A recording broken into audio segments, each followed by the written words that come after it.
Welcome to the Blood and Treasure new content and features for Reaper of Souls panel.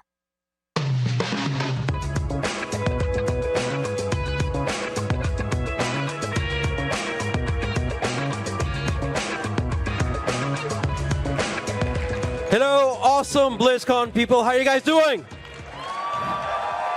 Oh yeah, I'm super excited. These are probably the two best days in gaming, and you guys want to know why? Because I get to hang out with awesome people like yourselves, people who play our games, who love our games, and we just love being here with you guys. So my name is Josh Mosquera. I'm the game director of Diablo 3 and Reaper of Souls, and I want to welcome you guys to this great panel, Blood and Treasure. We're going to talk about all the awesome content updates that you guys can expect in the months and maybe weeks to come. So I'm sure you guys are all maybe dying for a little Diablo information. Yeah, awesome. Before we get to that, one of the things we talked about last BlizzCon is how we really wanted to create this living legacy with Reaper of Souls. So I want to take a couple of moments just to talk about legacy. And for us, there are two key ingredients to legacy. The first one is you guys, is our community. Without you guys playing our game, loving our games, giving us such amazing feedback that would help us channel our passion for this game, we wouldn't be here. And this year, we wanted to do something different for BlizzCon. Instead of a bunch of panels, we decided we wanted to do a Slaughter Cafe-In, have some time just to hang out and geek out with you guys about what makes Diablo such an awesome game and you guys such an amazing community. So we have some great lightning talks. Come have a few refreshments. If you like beer, there'll be beer over there. But just come out and hang out because we're all going to be hanging out there and just anxious to answer all your questions. But I said there were two key aspects to legacy. The second one is the games themselves. So who first started playing with D3? Who was D3 their first Diablo game? Awesome. Thank you for coming on this crazy journey. What about D2? Any D2 players in the house? Yeah, that was a pretty awesome game. And what about D1? Who here remembers playing D1 when it first came out? And to me, it changed my life in so many ways. That was the very first game that I actually felt that I was playing, that there was some game master or dungeon master in my computer rolling up this amazing adventure just for me. And I feel so privileged to be part of this legacy.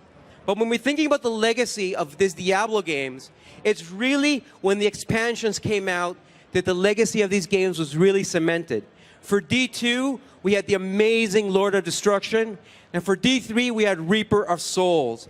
But it wasn't just the patches, it wasn't just the expansions, but it's really the patches that we kept releasing after launch that really helped contribute to where these games became and where they are. So I just want to take you back very briefly to the journey that we as a community have taken since we launched Reaper of Souls. And in fact, we started before Reaper of Souls with patch 2.0, where we got rid of the auction house. We introduced, you guys said you wanted better loot. We gave you better loot with Loot 2.0. New difficulty settings. And then we released Reaper of Souls, right? We added the Crusader, which is an amazing evolution of the Paladin.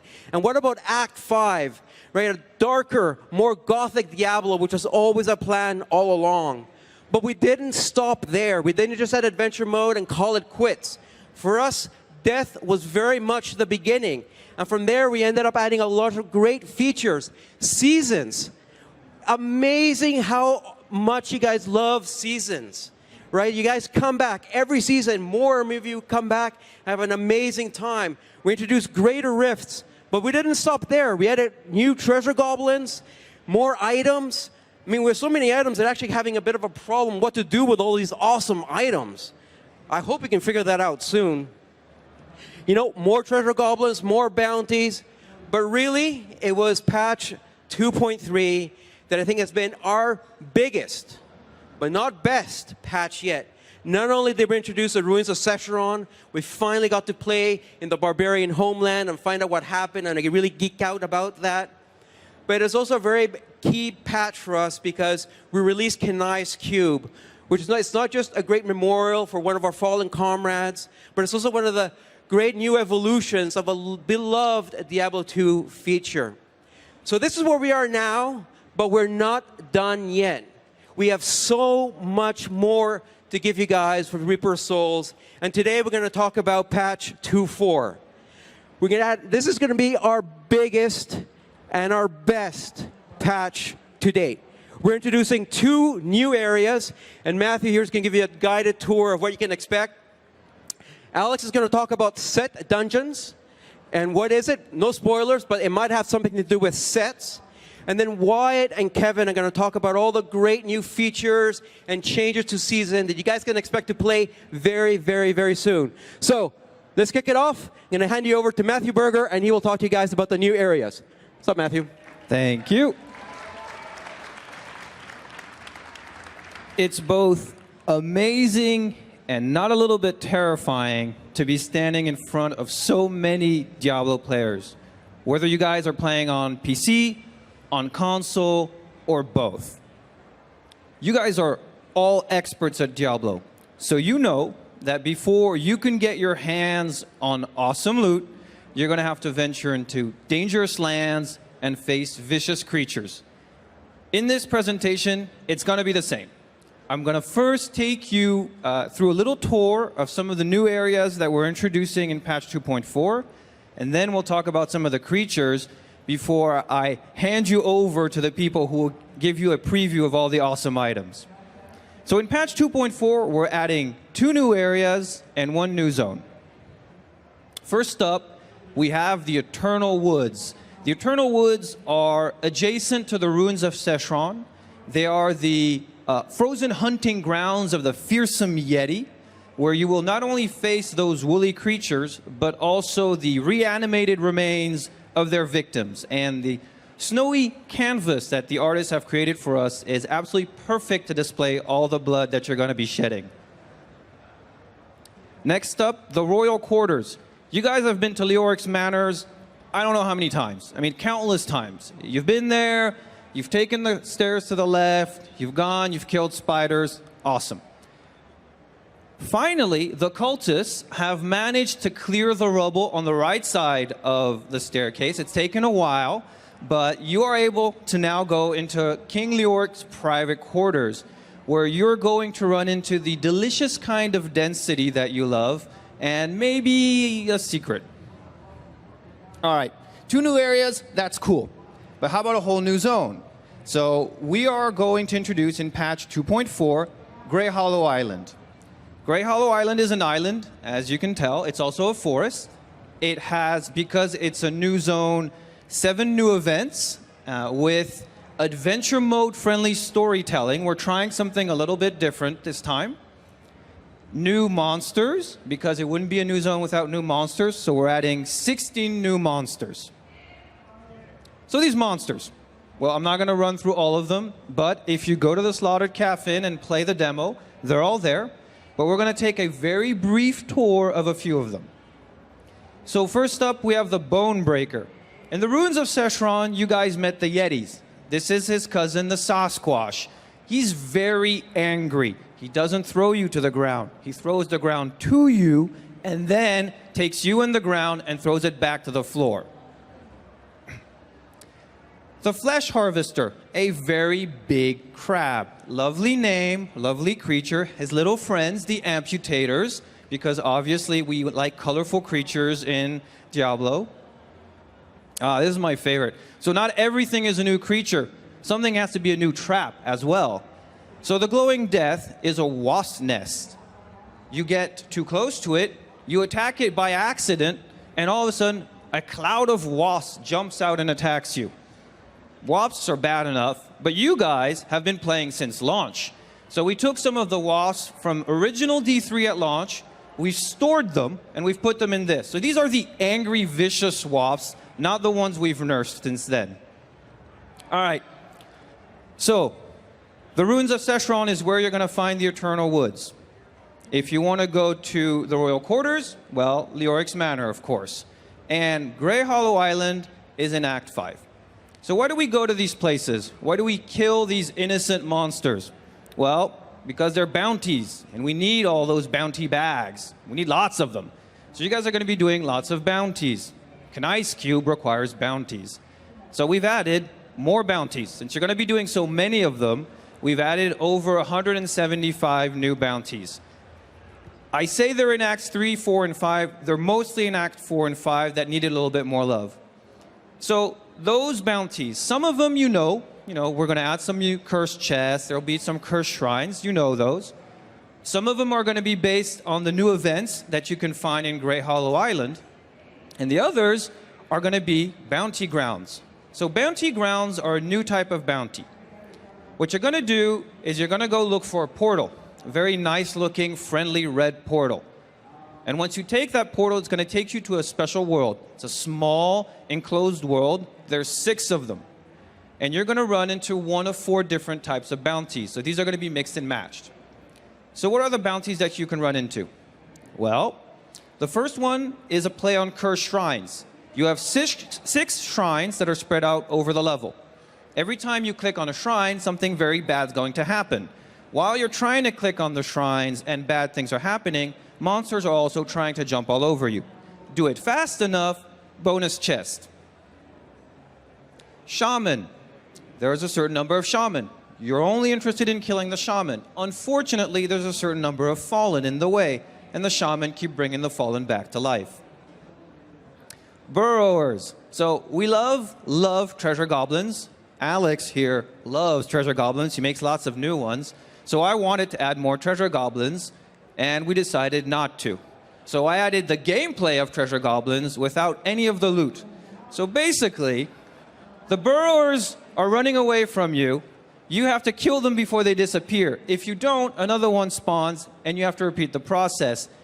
It is the only time in our game where something is not running to kill you, but actually running away from you. So, it's not bad. Finally, champions. We all love fighting champions. What could be better than having to kill 3 packs? And if you're not killing them fast enough, those 3 packs are going to be spawning at the same time. So that was a very small sort of glimpse at some of the new areas, the new zones, some of the new monsters that we're going to be introducing in patch 2.4. If you want to know more, I'm doing a lightning talk at the Slaughtered Caffin. God, nobody would help me out. You guys are really not nice. So I'll be doing a lightning talk tomorrow at 11:30, sort of explaining a little bit more how we made the areas. But now, to talk about the incredible amount of new systems we're adding, Wyatt Chang. Hello, BlizzCon. Is anybody else as excited as I am about these new areas and the new zone? Great Hollow Island. Does that look awesome?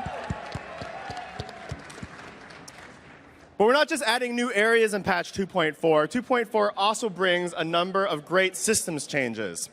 And this time around for patch 2.4, we've been focused a lot on basing a lot of our systems changes on feedback that we've received from you, the community.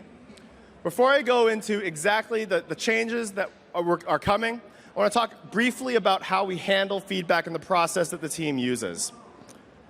Feedback and suggestions that we receive from the community comes from a number of sources. Sometimes from an email, the official forums are a great place, sometimes through Twitter or from Reddit, and we read and take in a lot of suggestions from these places. By and large, most of the suggestions fall broadly into one of 3 main categories. The first category is a suggestion that expresses a sentiment that the player is feeling, but for either sometimes a technical or development schedule reason, it's not something that we can implement. Or, more often than not, the suggestion's a great one on its own, but unfortunately conflicts with one of our other design goals. The second category, okay, so that was category 1. The second category are changes. These are the fun ones. These are the easy ones, right? This is where someone or a lot of people, sometimes overwhelmingly, are saying the same thing, and you know what? We agree. We agree, and we just say, hey, this is a great suggestion. It doesn't conflict with any of our design goals, and it fits within our development schedule. Let's do it. Ship it. Just get it in the game. Awesome. The third category of suggestion that comes in, this is the tricky one.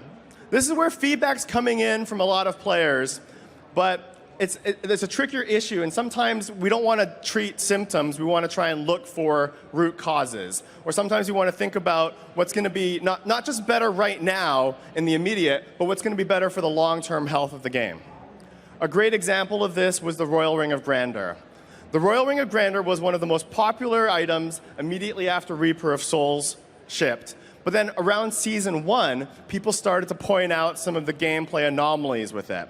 I'm not going to go into the whole history with the Royal Ring. If you're interested in that, Travis Day is going to be giving a short talk over at the Slaughter Cafe Inn going into the history.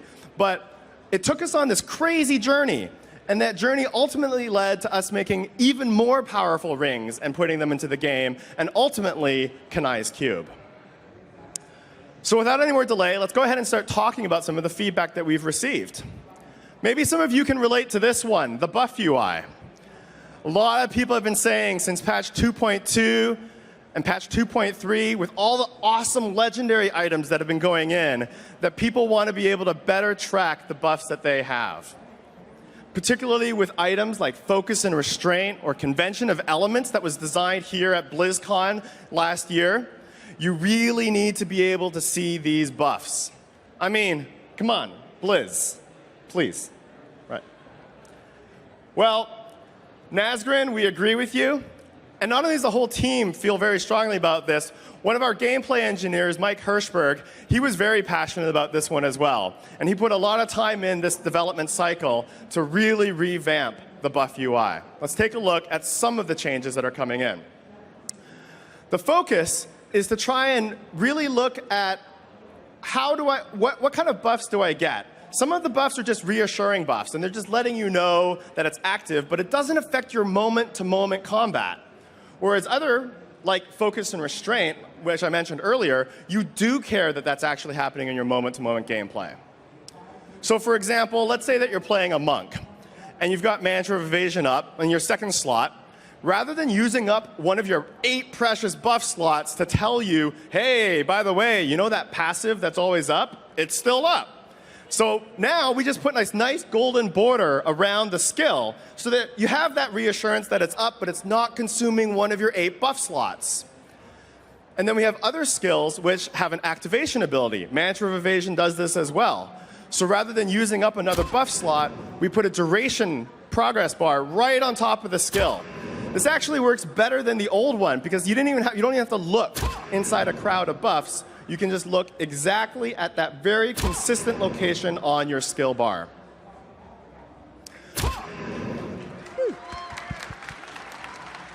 Speaking of monks, has anybody partied up with a monk wearing innas? You know what that's like. And you've got all your mantras that are coming on. So here's a wizard hanging out, got my skill, and then a monk joins the party. And you know the monk joins the party because you got all the mantras. Well, let's create a little buff holder and just stick all the mantras in there. Again, I want to know that the buffs are there, but I don't need to be reminded in the middle of combat. And then later on, a barbarian joins your party, and your barbarian is going to class Warcry, and the Warcry goes into the buff holder as well. You know you've got the buff, but you don't have to be told about it all the time. So what else have you been telling us? We've been getting lots of feedback that there's too much discrepancy between the benefit of playing in a group versus playing solo. And this is another area that we wanted to look at. Now, we've said it before, and I'll reiterate again right now.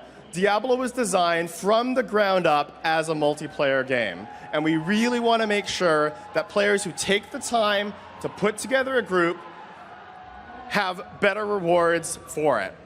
But we should revisit how big the gap is, right, between 4-player play and solo play. And that gap is feeling too large. So we should do what we can to shrink it while still ensuring that players have an incentive to group when they can.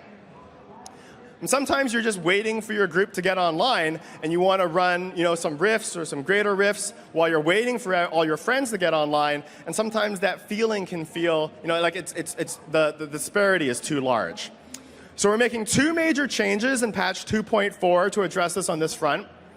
The first is that we're going to reduce the health of monsters in greater rifts for solo, 2-player, and 3-player play.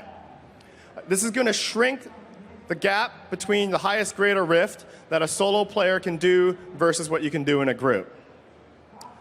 The other major change we're making, and this is a big one, has to do with experience gear. I saw one person on the forums say that every time he gets into a group to play, he feels like he has to dress up as a walking shrine. I don't know if you ever felt like a walking shrine yourself in group play. So what happens is there's a very powerful affix, the bonus experience affix, that increases the experience of you and your entire group. Plus, you have items like the Cane set, the Born set, Leoric Signet, the Crown with a ruby in it, giving tons of XP. Too much to give up. So, we're going to take this one head on and reduce the effectiveness of bonus XP at level 70.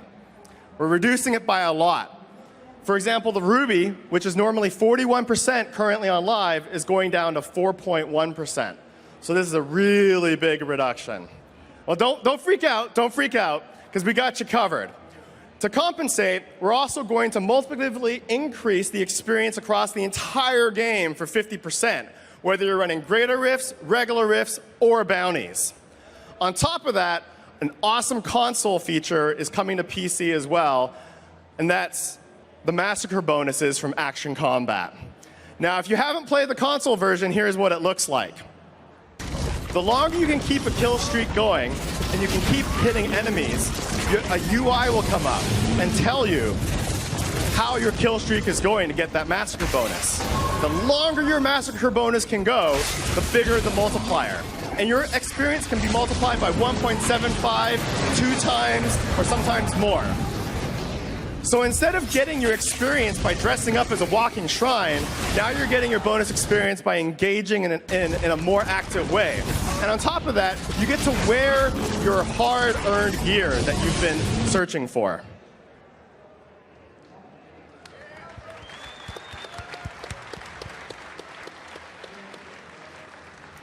All right, so gold. Is there anyone here who feels like they have too much gold? Need something to spend it on? At the same time, some people feel like they don't have enough gold, and there's a disparity. So some people don't have enough gold, and some people are swimming in it. And honestly, it has a lot to do with whether or not you've been to the vault, but we'll get into that for another day. But we agree, honestly, with the last suggestion here. What if we could add a use for gold to make gold valuable again?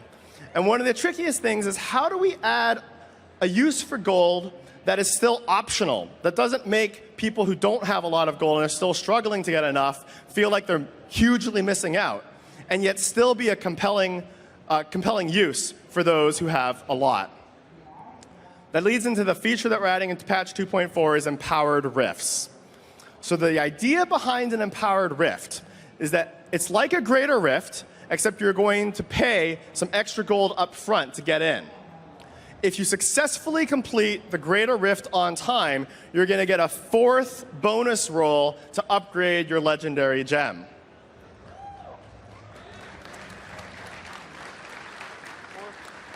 Now, to handle the fact that some players have a lot and some players don't, the gold cost scales based on the greater rift that you're going to do. So if you're just doing a greater rift 1, it's only 159,000 gold to empower that rift. And if you're doing a greater rift 25, the cost goes up to 4.6 million gold. For those of you who have more gold, it's 49.9 million gold for a greater rift 50. And for those of you who are up at the highest echelons of play, a greater rift 75 is going to set you back 540 million gold per run.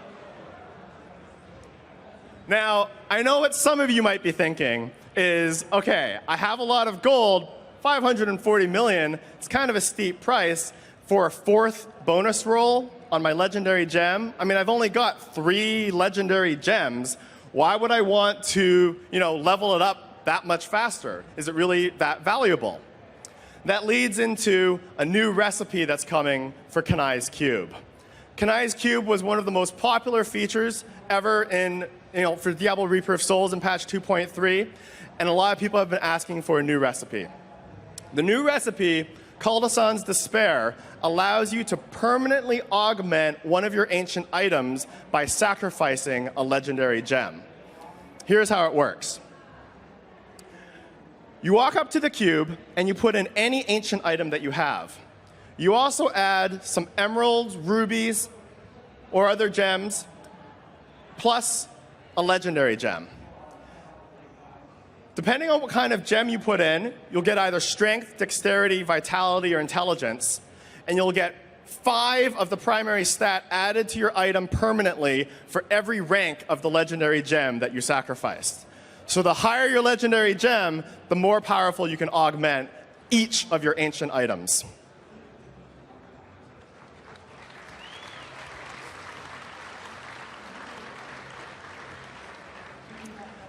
So like I said, there was feedback that we get from a lot of different places, and sometimes the category 2 type suggestions that we get, those are the easy wins that we really love. Some people ask for short things, like, I don't know what a pool of reflection does. Can you help me out? Absolutely. We can just explain that better in the tooltip. It totally makes sense to add it. It's very easy for us to do, so we explain that a little bit better. Other people want to see something like the damage numbers shortened. And if you've been over at the Slaughter Cafe, you'll see that we've already changed this for patch 2.4. If you're doing thousands and millions and billions of damage, these are going to be truncated.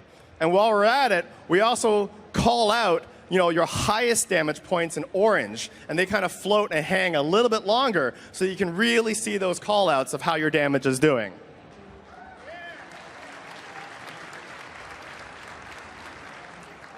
Sometimes the request is small, quality of life. Patch 2.3, I know a lot of people want to collect all their legendary powers in Kanai's cube, and they want an indicator telling them whether or not they've cubed a power or not. Spankachu, I'm happy to tell you, in the next patch, there's an indicator right on the tooltip telling you whether or not you've already cubed this power. Some people want to be able to see their Death's Breath better. People have been collecting that a lot. So in the next patch, it gets a sweet new particle effect and its own unique color. And finally, for the longest time, people have been asking for an easier way to compare their follower items. So we're also adding the comparison tooltips for the damage, toughness, and healing when you're equipping your follower. So that's a quick overview of some systems changes in patch 2.4. I'm going to hand it over now to Alex Sulman, and he'll be covering items as well as the set dungeons. Thanks, Wyatt. All right, BlizzCon, how's it going? Yeah, good to see so many Diablo fans here. I'm here to give you a quick run through on some of the new item stuff that's coming in patch 2.4. So whenever we have a patch, we always try and add new items that give a new purpose. Maybe they give you a new way to play. Maybe they make something that was old or didn't work very well new again and work better. And with patch 2.4, it's no different. We've added over 50 new legendaries. I'm not going to go through all of them here. I'm just going to give you a couple of examples to sort of demonstrate this point. Take the Kiyoshiro Soul, for example. This makes Sweeping Wind gain stacks whenever you're not dealing damage. And this gives you a new way to think about how you use Sweeping Wind. You can see here, thanks to the new buff UI, it's easy to see those stacks rising as you're standing in open space. Then we have the Blade of Tribes. This makes War Cry and Threatening Shout cause avalanches and earthquakes. You can see that here, making Threatening Shout more threatening and War Cry more wary. Wary? We'll go with wary. Then we have the Vile Hive. This makes Locust Swarm gain the effect of the Pestilence rune. This makes everything go green, basically. Look at the green. Look at the green. There it is. There's the green. And it makes Locust Swarm, which was already a pretty grubby power, even more grubby. And then we have the Twisted Sword. This makes Energy Twister damage increase by the number of twisters you already have out. And this allows you to really leverage the number of the twisters that you have out. And you can see here, it's really putting those enemies in a spin. Get it? Because it's twist. Okay. So there's also 10 sets that we revived in patch 2.4. We've added pieces to some that were previously only 4-piece. We've reworked some completely to make them more interesting. Take the Thorns of the Invoker rework. This has a new 5th and 6th piece, which gives it a new 6-piece bonus. And it finally makes thorns matter. Who knew? Then we have the Shadow's Mantle. I've already had somebody ask me about this today. We've reworked this set. We had a lot of feedback with people asking if we could make a ninja set. And the Shadow's Mantle is that set. This is the Demon Hunter's Ninja Fantasy finally realized. If you combine that with the Kale's Point, which makes Impale return hatred whenever you use it, you can snipe a ninja or everyone in front of you to your heart's content. So, we also get feedback about people that just don't like sets. Why do I have to use a 6-piece set? I find all these legendaries, they're so much fun, and then you make me use a 6-piece set because it's the only way to be powerful. As mentioned here by American Madman and Miss Cheetah, we've thought about this a lot. We've given this a lot of thought because we can totally sympathize with that consideration. And so we solved this by adding a set. See, we're geniuses. No. So what we did was we took the Legacy of Nightmares 2-piece ring set and we reworked it so that you now get a damage and defense bonus if it's the only set bonus you're carrying. So you can see here from this character sheet, there's a collection of legendaries. You can use all the legendary powers that you want. You can get all the damage and defense bonus that you might normally get from a 6-piece set. And you can really build your own no-set set.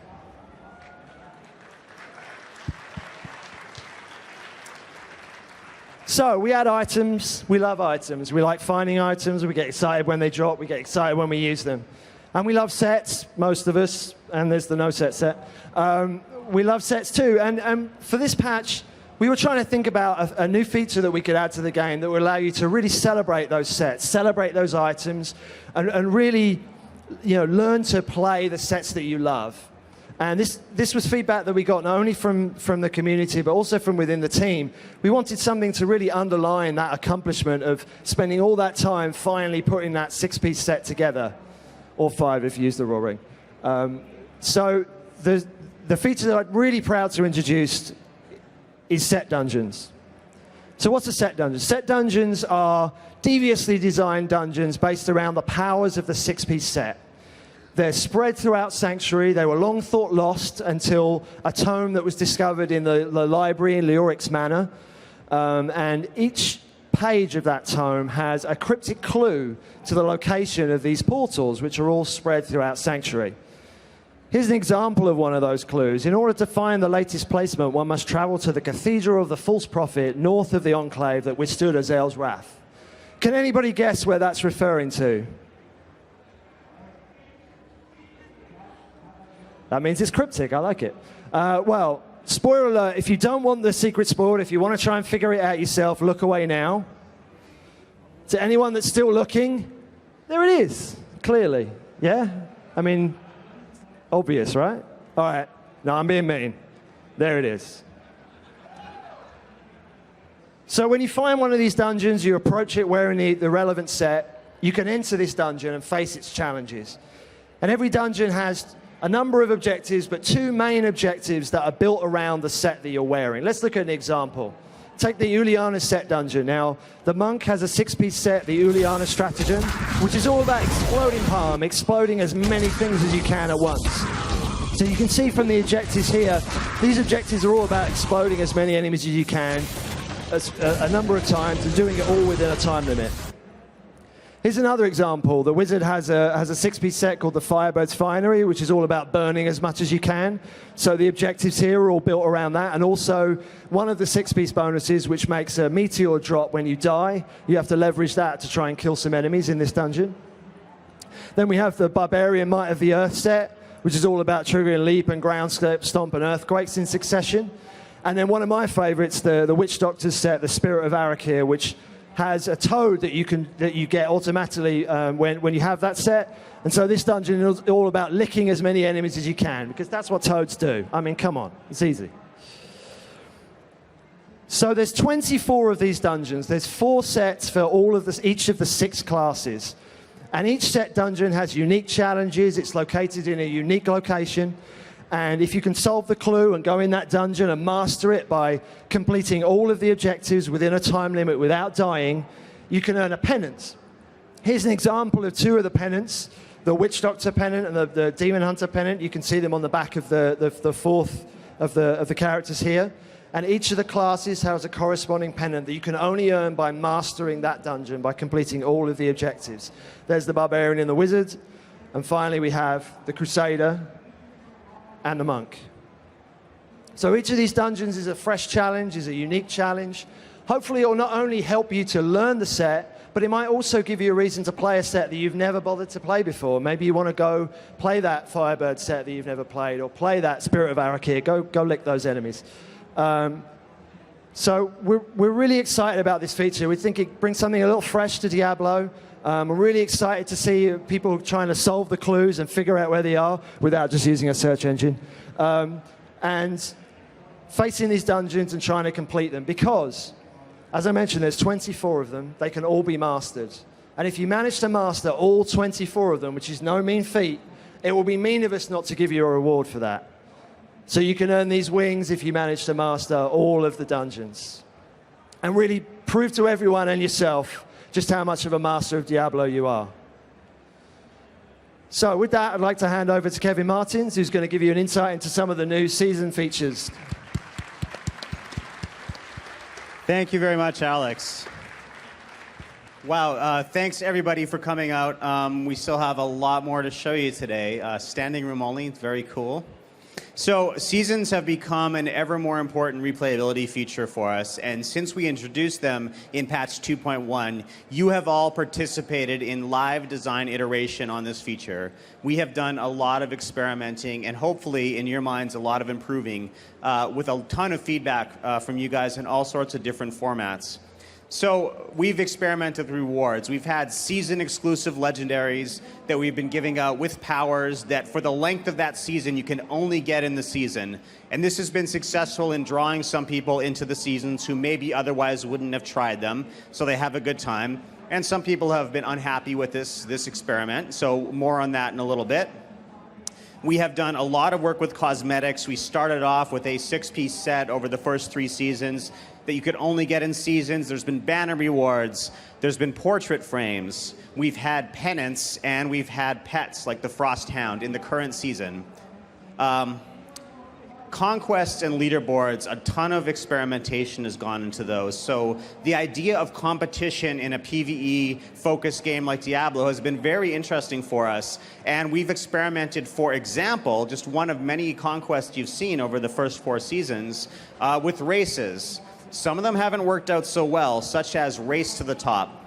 So the idea of racing is not bad in itself, but racing to level 70, I think, didn't work out for a couple of reasons. So first, everybody gets to level 70, kind of no matter what our data says. That's like almost the first goal that everyone has in the game at this stage of play with seasons. So racing to do something that everyone was going to do every way, limited interest there.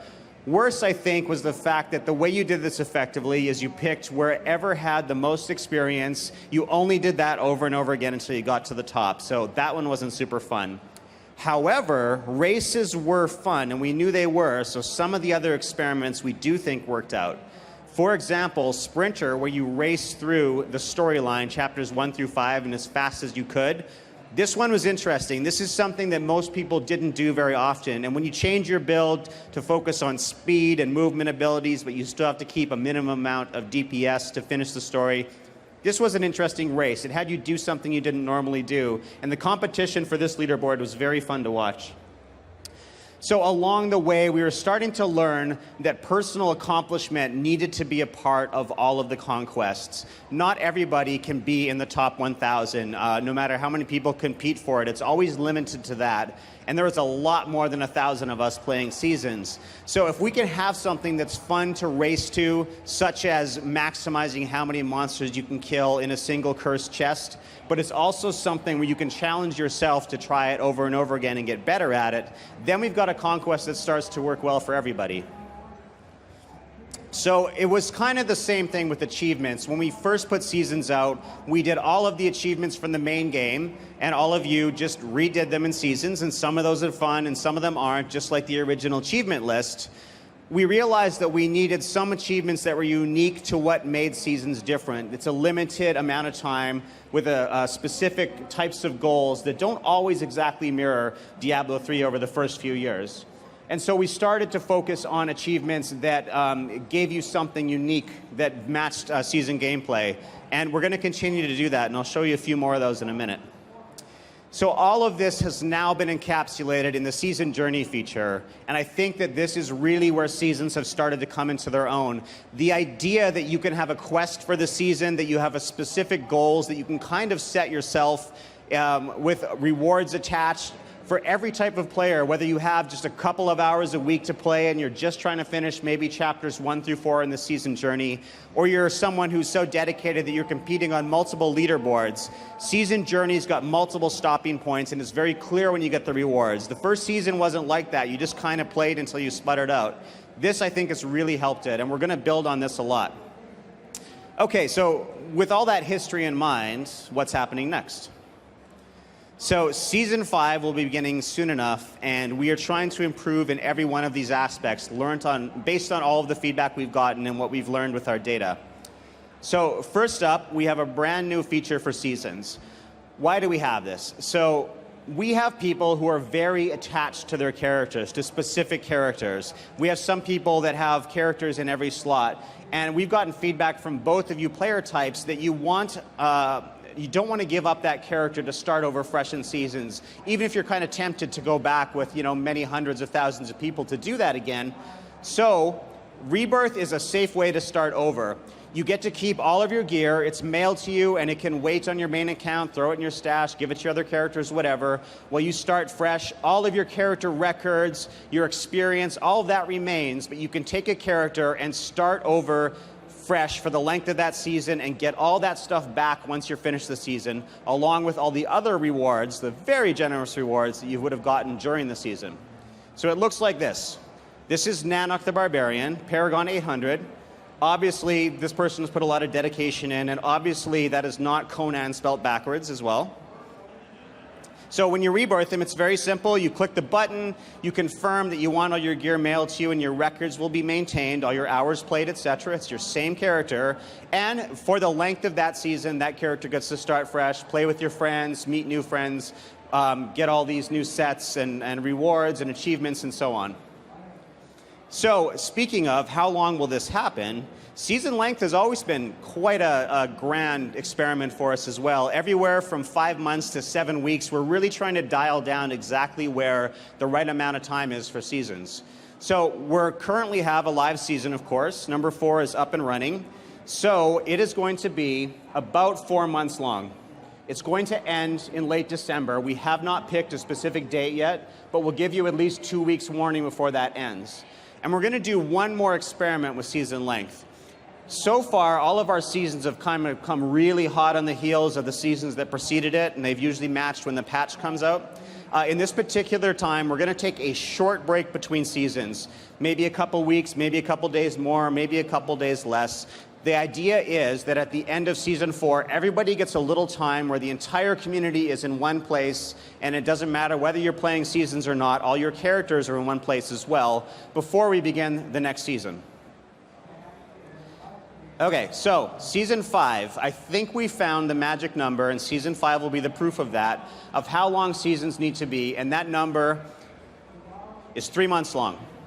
So for us, we feel like people who do just want to get the initial season journey done, maybe earn their pets, some of the early rewards, versus those who want to play it exhaustively and continually, this is about the amount of time where everybody can accomplish all the goals that we've set for you. So we'll see how this goes. If this works well, this will be the season length from now on. Conquests. We have settled on 10 of our favorite conquests, and it does include a couple of new ones based on set dungeons and some of the other new features. But season to season, we'll have 5 conquests in both hardcore and softcore mode, the same ones, and season to season, these will rotate. All of this continues to be in the season journey feature. The goals for the season journey will also vary a little bit season to season according to which bosses you need to kill for the chapters 1 through 4 quests, etc. So there'll be variance there as well. So why will you continue to do this? Well, The rewards, of course, are also being amped up. We have made a lot of cosmetics, and we're making a lot more. We're going to have a more settled cycle. As we figured out what you guys like, what you actually equip and use, what people really try to get to fast, we're going to have sort of a settled cycle. We're going to have more portrait frames, more pets. And in fact, this pet, the Wicker Man pet, is coming in Season 5. Even though we just gave out the Frost Hound, pets have been so popular, we're going to give you another pet right in a row to increase your stable a little bit. Before we move on to other things in the cycle. Looking ahead, here's a pennant from a future season after Season 5. This is the Skull and Bones pennant. This are the Andariel wings. So very different from the other wings, the throwback wings as well. These will be fun, also from a future, as of yet unnamed season. Okay, so what about Legendary Awards? As I mentioned earlier, this has been controversial for a variety of reasons. Some people did not want to have to play the season. Hopefully with the Rebirth feature, those people will feel like they haven't lost anything in the sunk cost or so on. This we're going to go in a different direction with. We're going to cut season-exclusive Legendaries. So all of the 50-plus Legendaries, of which Alex was only able to show you about 4 today, all of those 50-plus will be available for everybody as soon as patch 2.4 launches. But some people really like the seasonal Legendaries, so we didn't want to let you down either. So instead of going with the random Legendaries, whatever happens to be new at the time, in Season 5, you're going to be guaranteed a 6-piece set. Of the 24 class-specific sets, every season you're going to have a different set. These will rotate for you. So for example, the Monk is going to get the Sun Wukong set in Season 5, and in Season 6 and beyond, he will get a different set. Hey, Kev, one second before you go any further. Yeah, Wyatt Chang. I mean, it's great that we're getting like the Sun Wukong set. It's going to be guaranteed in the season. And Alex was talking about the set dungeons, right? Yeah, I'm going to have all these sets that I'm going to be having. But where am I going to put it all? Well, it is incredibly convenient and timely that you asked that, Wyatt.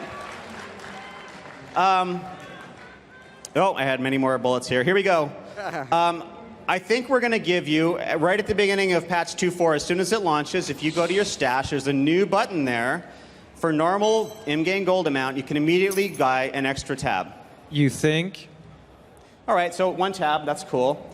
I noticed there's a lot of room for additional tabs there. Furthermore, in Season Journey, you will get a new stash tab every Season Journey that you play from now on, up to, hold on. Wait for it. Right, let's take a look at that real quick. So here it is, in Season 5, you have 1 tab. You finish, in this case, the Conqueror objective for Season 5, and automatically, no in-game gold cost, totally free, another tab. This will continue up to a maximum of 10 tabs. That is to say, doubling your current stash space.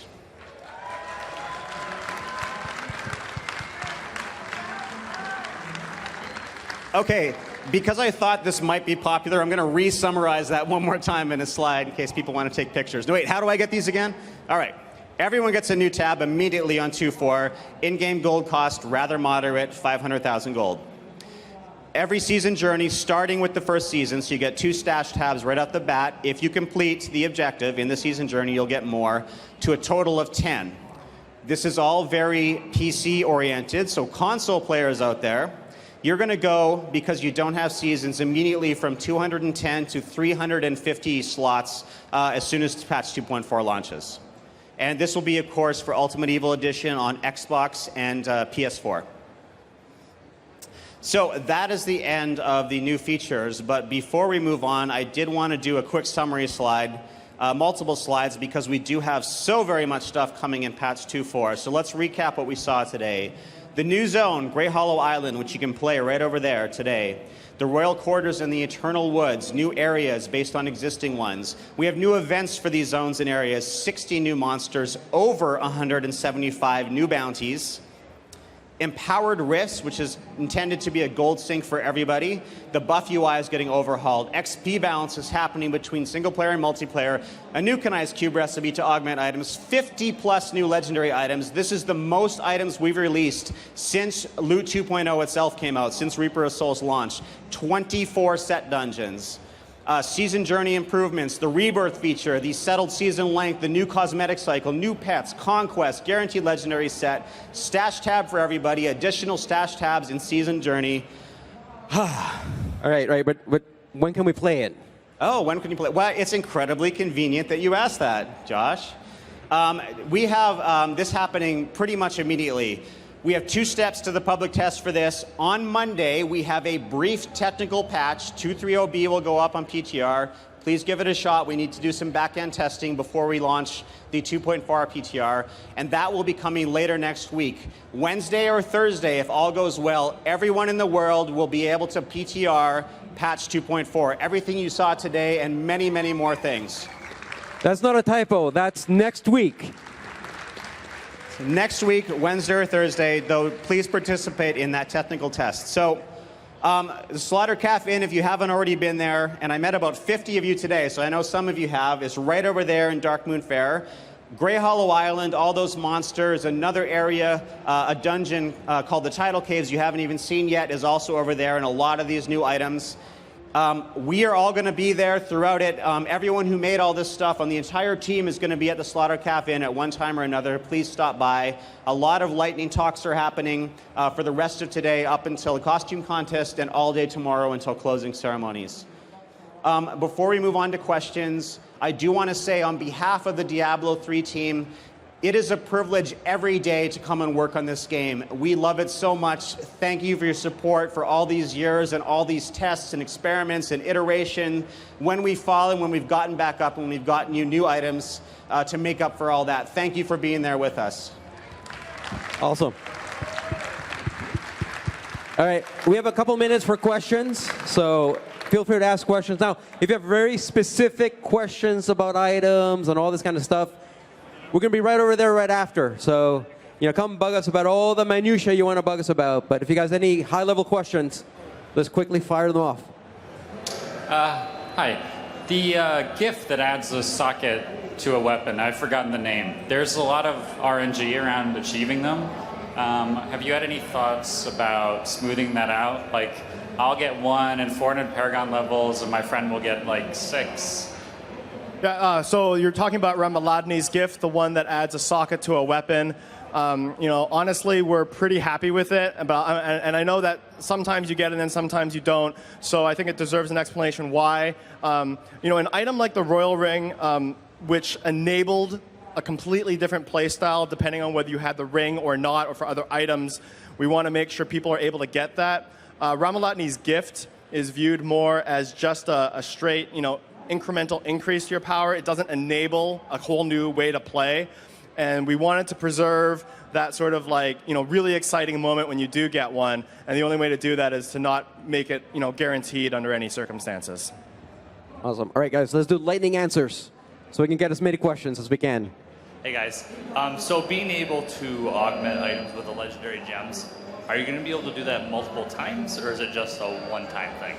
That is going to replace the existing one if you do it again. So if it's like a level 70 gem and you got 350, later on you have a 72, you're going to be able to apply 360. So it'll replace. Okay.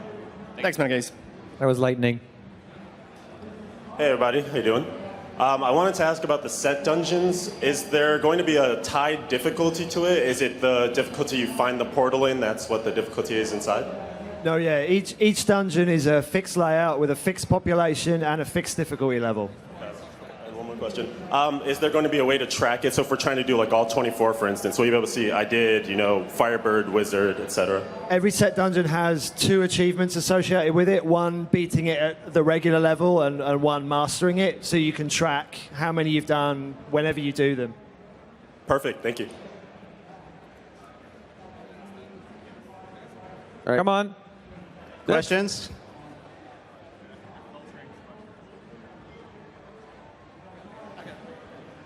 I was wondering if you would consider making Follower Cannot Die baseline to kind of open up the relic spot to be more interesting. Because right now, Cannot Die is the only one that you use. I don't know if that one, yeah, that's,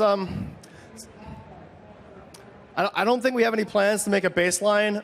It's an interesting suggestion. Right now, I guess it's for high-end grift pushing with a Unity that is dominant. But I mean, that's not currently on our timetable, but it's a good suggestion. It looks like we're giving all the no answers to Wyatt today. Whatever it is, no. Hello, I was wondering if you guys had figured out anything with the server slam PTR and the lag issues. And for, I don't know, another question, with how mob progression was changed for greater rifts, if there was anything we could do to change the progression for cave maps, which have really low density, and makes it hard to progress through a greater rift because of how you guys wanted it to be like 10 or 12 minutes to kill the mobs and then 2 or 3 for the boss. For the greater rifts, that's definitely one of the caves or one of the layouts that we're constantly trying to look at ways to make them feel a little bit better. It's very tricky to just increase the density. Unfortunately, that wouldn't just solve the problem. One of the things we're looking at is adding more breakables to the caves, because with action combat, when you destroy the breakables, you'll get a speed boost. So maybe adding in the dead ends breakables, which would allow you to go through the space a little bit faster and get to monster faster. That's an idea we're exploring. And I do want to take the time to thank everyone who took part in the server slam to help our engineers identify some performance optimizations. We weren't able to deploy any of those optimizations to the current live game between PTR and other, but we do have some optimizations planned for 2.4. It looks like we only have time for about one more question, but we will be going over to the Slaughter Cafe, and everyone in line, come right over there, and we should be able to talk to you guys right away. So my question is about all the colors of numbers whenever you hit something, except for with pets. So let's say you have 5 zombie dogs. Whenever they hit something, will it be a different color, or could you make like an icon next to it that has like a zombie dog picture next to it? I like pet builds. Totally a Wyatt question.